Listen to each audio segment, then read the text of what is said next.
Most people know Diddy as a flashy music mogul with millions in the bank and hits on the charts, but what if I was to told you behind the glitz and Grammys there's a darker story unfolding, one that's finally been exposed in the federal courtroom. It was supposed to be just another night at Cassie Ventura's apartment. Bryana, Bana, Bongolan, a fashion designer and longtime friend of Cassie, was staying over, nothing out of the ordinary, until the door started shaking. Diddy was outside, banging, shouting, furious. Cassie was asleep in the bedroom and Bryana stepped onto the balcony trying to stay out of the way. She had no idea that within minutes she would be fighting for her life. Diddy forced his way into the apartment and locked eyes on Bryana. Without hesitation, he stormed towards her and he went and he grabbed her and he lifted her up and dragged her to the edge of the 17th floor balcony. Before she could even scream, she was over the ledge, dangled her over a 17th story balcony. And while she hung there, frozen in shock, Diddy leaned in and said something that she'd never forget. "You know what the F you did." But that wasn't the most disturbing part. That she says she was too scared to report. It wasn't the first time Bryana had felt unsafe around Diddy. A year before that terrifying balcony incident, she says he looked her dead in the eyes and whispered something chilling. "I'm the devil and I can you." Now let that sink in. This wasn't backstage at an award show or some heated argument. This was during a private moment, right after a photo shoot Cassie had done in Malibu. Bryana was simply standing nearby when Diddy stepped in. No warning, no reason, just cold, calculated intimidation. At that time, she brushed it off. She says she was Coca-Cola, and in that moment the D gave her just enough false confidence to laugh it off, but deep down she was terrified. That wasn't just a comment, it was a threat dressed as a warning. Fast forward to the balcony incident and everything clicked. The rage, the control, the way he snapped without reason. This wasn't a random outburst. According to Bryana, this was a part of a pattern of violence, domination, and fear. And the balcony moment, it wasn't over yet. Because just when she thought he was going to let her go, he lifted her even higher over the railing. There a lot, and she was on the balcony. He lifted her up, she said, her feet were... Bryana wasn't just scared, she was convinced she was about to die. Dangling over a balcony with nothing beneath her but empty air. Dangling up over the balcony. She is 3 apples high. On me, she comes like right here. Bana is tiny. She could barely process what was happening. She says Diddy held her there for 10 to 15 seconds, screaming, seething with rage and completely unfazed by her fear. She had no clue what she had done to trigger him, no explanation, no logic, just raw, unpredictable fury, and then he lifted her higher. Not only was she over the edge, but she could feel his grip tightening as if he was about to drop her. Her legs were off the ground, her body was in the air, and all she could do was panic and hope something would stop it. That's when Cassie came rushing out of the bedroom screaming. She saw it all, her best friend being held over the edge of a high-rise balcony like it was nothing. She screamed at Diddy to stop, and only then did he finally pull Bryana back over the railing. But instead of calming down, he slammed her onto the balcony furniture like she was nothing. It's time for that superpower, which is love.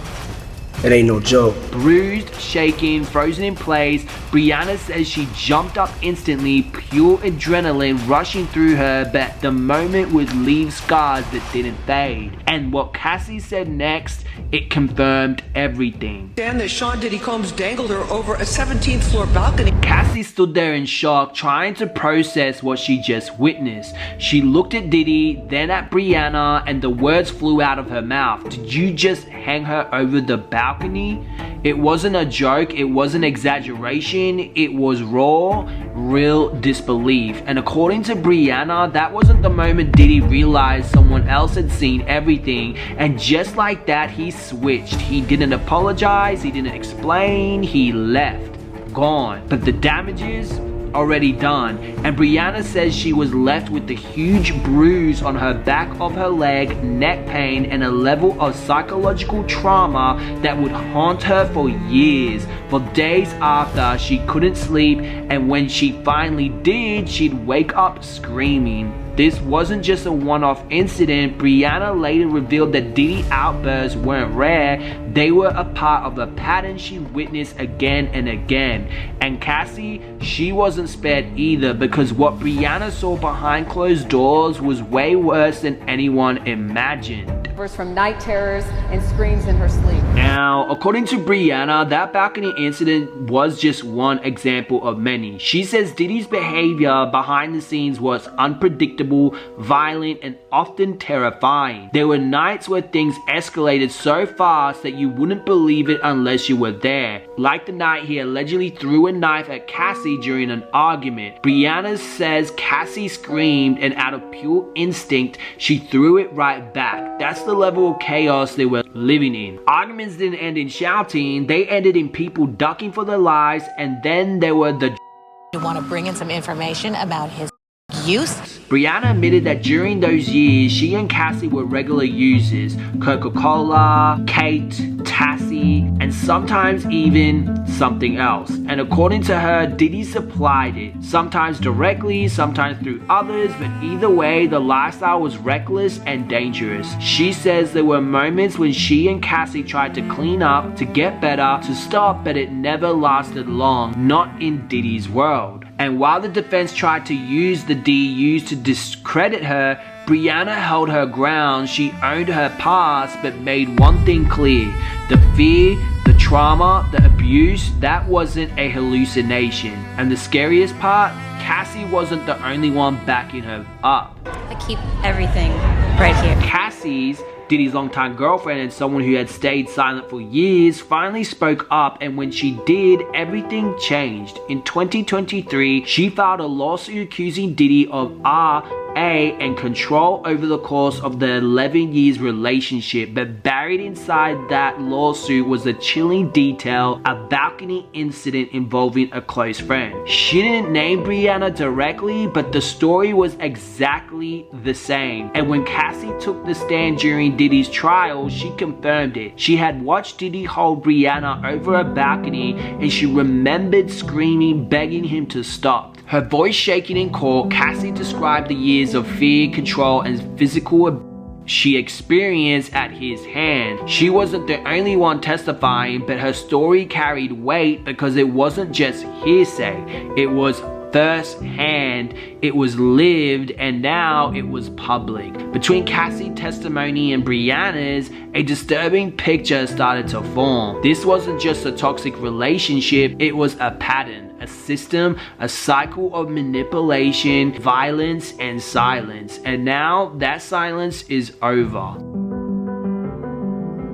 After years of staying quiet, Bryana didn't just testify, she sued. In November 2024, she filed a 17-page lawsuit against Diddy, accusing him of battery, false imprisonment, and emotional distress. She didn't hold back. The filing detailed how he groped her, dangled her off a 17-story balcony, and threw her onto a patio furniture like a rag doll. And in that lawsuit, one sentence stood out: the only purpose of dangling someone over a balcony is to log them off or terrorize them. It was bold, it was direct, and it forced the world to pay attention. Diddy's legal team quickly responded, calling the accusations baseless and attention-seeking. But by that point, it was too late. The momentum had shifted. Because Bryana wasn't alone. Cassie had spoken, multiple women had filed civil suits. How many people came through his orbit?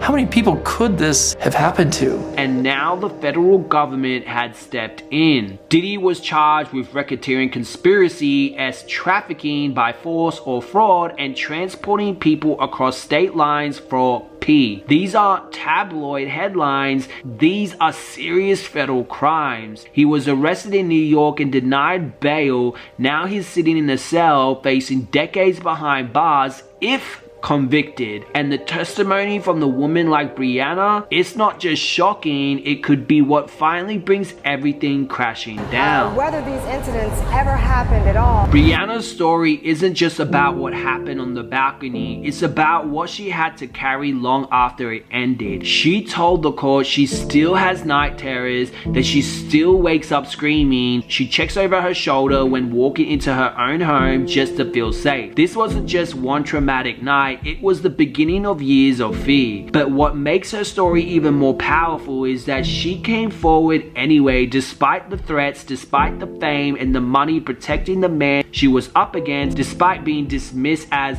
just another accuser. She stood up, told her truth, and backed it with detailed dates and a calm, unwavering voice. And in doing so, she gave credibility not just to her own story, but to Cassie's and to many others still gathering the strength to speak. Because when powerful men fall, it's never just one story that brings them down. It's the courage of many. As more stories come to light, one thing becomes clear. This isn't just about one woman's testimony or one moment of violence. It's about a pattern of silence, power, and fear that lived behind the luxury penthouses and platinum records. Bryana didn't just survive something unthinkable, she chose to speak up when the odds were stacked against her, and now her voice is echoing through the courtroom that may finally deliver accountability. Sean Diddy Combs built an empire off of influence, but if these testimonies continue stacking up, that empire may soon crumble under the weight of the truth. And while the trial continues, one question still lingers. If this is what happens behind closed doors, what else don't we know?